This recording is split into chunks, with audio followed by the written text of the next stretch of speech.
नमस्ते दोस्तों, मैं हूं प्रतीक्षा। आपका स्वागत है हमारे YouTube चैनल नवकर कैपिटल में। दोस्तों, आज हम बात करने जा रहे हैं मार्केट के 3 जोन की। जी हाँ, मार्केट के 3 जोन। जैसे आज हम देख रहे हैं पूरे एरिया में सब जगह पे 3 जोन में डिवाइड हो चुका है, red zone, orange zone, green zone. ठीक उसी तरह मार्केट भी 3 जोन में अलग अलग डिवाइड हो चुका है। कुछ सेक्टर ऐसे हैं जिसको कोरोना वायरस का इतना इफेक्ट गिरा है कि वो सेक्टर पूरा ठप पड़ चुका है। कुछ सेक्टर ऐसे हैं जो इस कोरोना वायरस के इफेक्ट से थोड़ा बहुत प्रभावित तो है, लेकिन अभी थोड़ा बाहर निकलने की शक्यता ज़्यादा है, इसलिए उसको ऑरेंज जोन में रखा है। और कुछ सेक्टर ऐसे हैं ये कोरोना वायरस के इफेक्ट का उसका कोई इफेक्ट नहीं गिरा, बल्कि वो और आगे बढ़ रहा है, यानी कि ग्रीन जोन।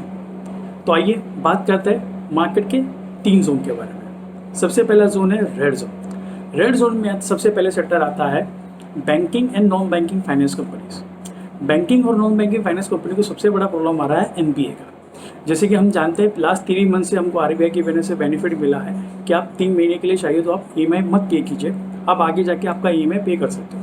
लेकिन वही सबसे बड़ा अनसर्टेनिटी पीरियड बन चुका है, क्योंकि जिस दिन भी हमारा लॉकडाउन खत्म होगा और जब भी हमारा कामकाज चालू होगा तो कितने लोग वापस से ईएमआई पे करेंगे या फिर पे कर भी पाएंगे या नहीं कर पाएंगे, कितने लोगों की जॉब रहेगी या नहीं रहेगी, या फिर जॉब रहेगी तो पे कट कितनी होगी, या सेम सैलरी पे काम होगा नहीं होगा, किसी को पता नहीं।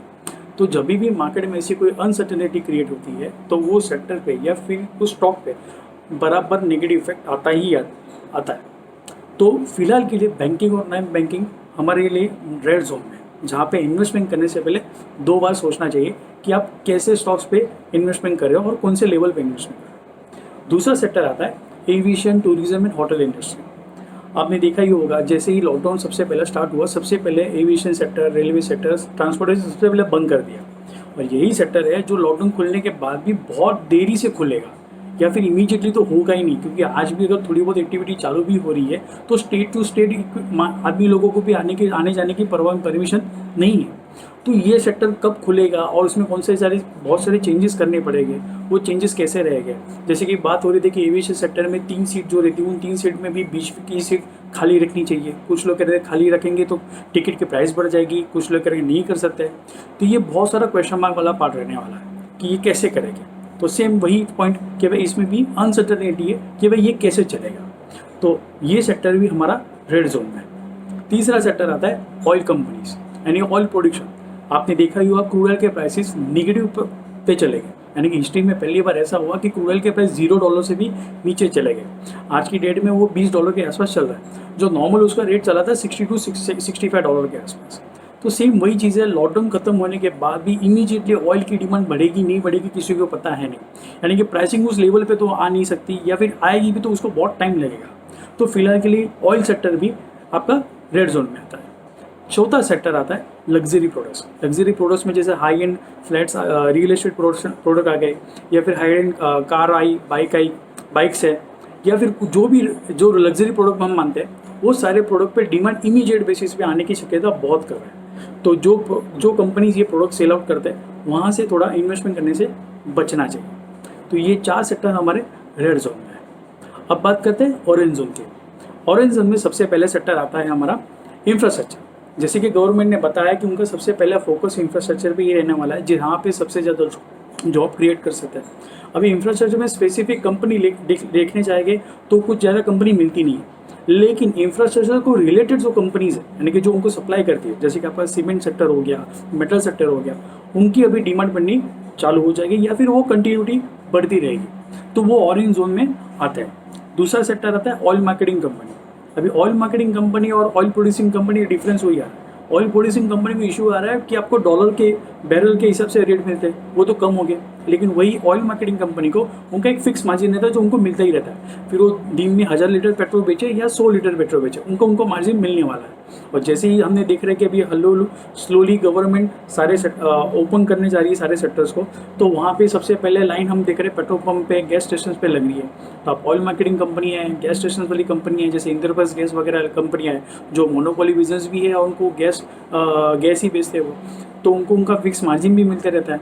तो ऑयल मार्केटिंग कंपनी पे आप फोकस कर सकते हो। तीसरा सेक्टर आपका आता है इंश्योरेंस सेक्टर। इंश्योरेंस सेक्टर ऐसा है जो कोरोना की वजह से प्रभावित तो हुआ था, जस्ट बिकॉज बहुत से लोगों ने जैसे कि ईएमआई पे नहीं किए थे, वैसे बहुत से लोगों ने आपके पॉलिसी की प्रीमियम भी पे नहीं कर पा रहे थे जस्ट बिकॉज बैलेंस ही नहीं था, किसी को सैलरी नहीं मिली थी या फिर खर्चा हो चुका था। IRDA ने भी वो बेनिफिट उनको दिया था कि आप 2 महीने के लिए या 3 महीने के लिए अब ये प्रीमियम अगर पे नहीं करे तो चलेगा, हम आपकी पॉलिसी लैप्स नहीं करेंगे।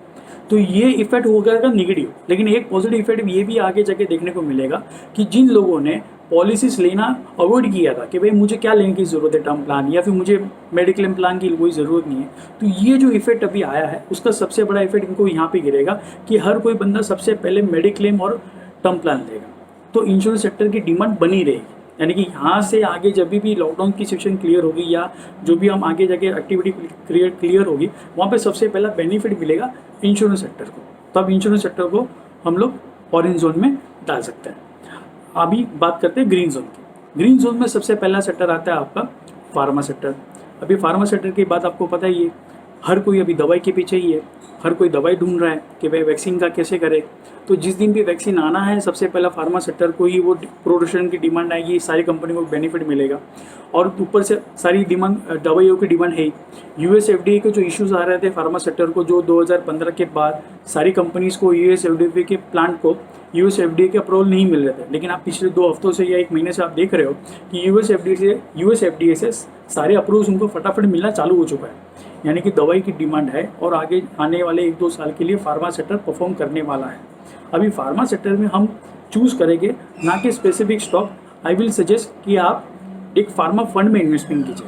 फार्मा फंड में इन्वेस्टमेंट करने का बेनिफिट ये है कि बंच ऑफ स्टॉक्स आपको मिलेगा। तो बंच ऑफ स्टॉक का बेनिफिट ये होगा कि कोई भी स्टॉक चला तो आपको एक बेनिफिट देता रहेगा। तो फार्मा फंड में आप ध्यान देते हो, जैसे कि SBI फार्मा फंड है, निप्पॉन फार्मा फंड है, मीरा एसेट फार्मा फंड है, आप फार्मा फंड में उस तरह से ध्यान दे सकते हो। दूसरा सेक्टर है आपका टेलीकॉम इंडस्ट्री। अगर आप टेलीकॉम इंडस्ट्री में आप देख ही रहे हो कि जो लोग वर्क फ्रॉम होम कर रहे हैं, विदाउट डेटा काम नहीं हो सकता है, तो डेटा की वजह से काम ही हो रहा है। विदाउट डेटा तो पॉसिबल ही नहीं है। आपने नेटफ्लिक्स के नंबर भी देखे रहेंगे, लास्ट ये लॉकडाउन की वजह से नेटफ्लिक्स के जो सब्सक्राइबर है वो डबल हो चुके हैं। तो नेटफ्लिक्स के सब्सक्राइबर डबल हो चुके तो नेटफ्लिक्स चलेगा किसके ऊपर? डेटा के ऊपर ही चलेगा। इवन आप जून और जुलाई में देखोगे बहुत सारी मूवीज़ है, यानी कि जैसे कि लक्ष्मी बॉम्ब की भी हम लोग न्यूज़ सुन रहे हैं कि वो शायद डायरेक्ट ऑनलाइन प्लेटफॉर्म भी आएगा डिज्नी हॉटस्टार के ऊपर ही। तो ये सारी चीज़ें कैसे चलेगी? विदाउट डेटा तो पॉसिबल ही नहीं है। तो टेलीकॉम सेक्टर अप साइड में रहेगा। टेलीकॉम सेक्टर में दूसरा बेनिफिट ये है कि मार्केट में प्लेयर कम है और सब्सक्राइबर ज़्यादा है, तो इनको वो भी प्राइसिंग पावर उनके हाथ में है। तो जैसे कि जून में हमने देखा कि ट्राई सोच रहा है कि डेटा का एक फिक्स रेट लगा के हम आगे देखने जाने मिलेगा। तो जैसे जून में ये अगर प्राइसिंग फिर से बढ़ गई तो इनके पास प्राइसिंग पावर आ गई, मार्केट में कंपटीशन कम है, तो टेलीकॉम सेक्टर आगे जाके परफॉर्म करने की शक्यता ज़्यादा है और वो करता रहेगा। क्योंकि जैसे भी आगे जाके जो वर्क फ्रॉम थीम वाली थीम चलने वाली है वो थीम इसी बेसिस पे चलेगी कि आपके पास अगर डेटा अच्छा नहीं है तो आप कर नहीं पाओगे। तो without data nothing is possible. तो telecom is must for now. तीसरा सेक्टर आता है FMCG। जैसे कि हमने देखा FMCG यानी कि नेसेसरी प्रोडक्ट में वो आता है। तो नेसेसरी प्रोडक्ट तो लॉकडाउन में भी बंद नहीं थी और आगे भी बंद नहीं रहने वाली। तो FMCG प्रोडक्ट में आपका HUL आ गया, डाबर आ गया, मेरिको आ गया। सेम यही जो प्रोडक्ट बेच रहे हैं, जैसे कि डीमार्ट है, तो डीमार्ट में भी डिमांड है, उसके स्टॉक्स पर कोई इफेक्ट नहीं आ रहा है क्योंकि दुकान चालू है, दुकान तो बंद नहीं हो रही है। और उनको उल्टा उनका मार्जिन बढ़ गया क्योंकि लोगों ने लॉकडाउन में स्टॉक करना चालू कर दिया। यानी कि 2 रुपये की जिसको 1 किलो चीज़ चाहिए थी वो 4 किलो के लेके जा रहा है। तो FMCG की डिमांड वैसे की वैसे इंटैक्ट रहने वाली। सो दोस्तों, ये थे मार्केट के 3 जोन्स। आपको आज का हमारा वीडियो कैसे लगा प्लीज़ कमेंट कीजिए और ऐसे भी अपडेट्स पाने के लिए हमारे चैनल को सब्सक्राइब कीजिए। आप हमें टेलीग्राम चैनल पे भी ज्वाइन कर सकते हैं, लिंक हमने नीचे शेयर कर दी है। आज के लिए इतना ही। Stay safe, stay home, stay invested. Thank you.